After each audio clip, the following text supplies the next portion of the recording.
can sarcoidosis cause depression? That gets asked quite a bit. Well, they all get asked quite a bit, don't they? In order, it's usually kind of like stress, anxiety, depression. So if you go down that's usual for people who suffer with depression anyway.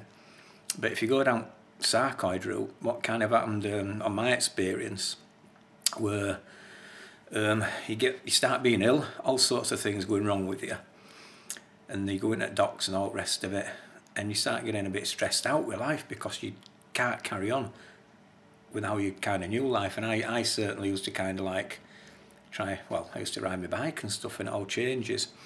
So that kind of stressed out a little bit. And then when they find, they find out it's sarcoidosis, so you get diagnosed with sarcoid, and then they start saying, oh, there's blemishes on your body, inside, your lungs and stuff. And before biopsies, you start getting quite anxious then. Anxiety kicks in big time. You do get anxious. It's like, blimey, what's going on here?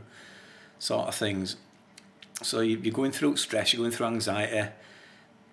Things start getting confirmed, through biopsies where all this sarcoid is and stuff.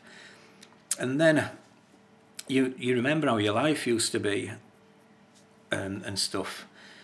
And you're struggling to function how you used to do. And you can start getting a bit depressed with it. Now, one thing works with me. I'm a talker and stuff. Medications don't work with me with depression. It's talking. That's good.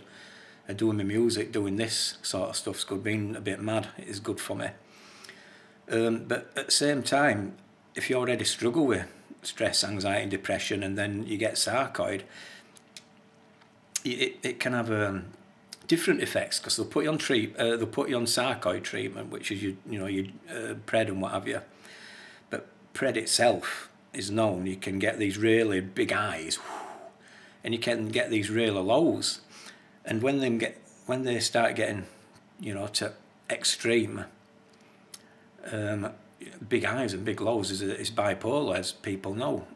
So it can take you to a big disorder. So I think people who are on treatments experience that, but obviously there's people in life who experience big highs and big lows without having sarcoid. So it's one of those things. People just don't like talking about the depression stuff and what have you. It comes under the umbrella of mental health, and people think, oh, don't talk about that. In a nutshell, yeah, sarcoid, it can contribute big time to your stress, anxiety, depression. Going on to pred can make that even worse. And then when they start another treatment, so when they start getting you off that can send you to extremes as well. That's why you have staged reductions in pred and stuff, because it can send you in your lower moods. It's it's such a funny one, isn't it? But that's a big umbrella. I'll have to do something else on depression thing, because it covers absolutely tons. But in a nutshell, sarcoid, yep, in order, it's usually stress, anxiety, depression, massive highs, massive lows, but keep on pushing through. I've ranted on a little bit there, haven't I? Loads of rants gone on.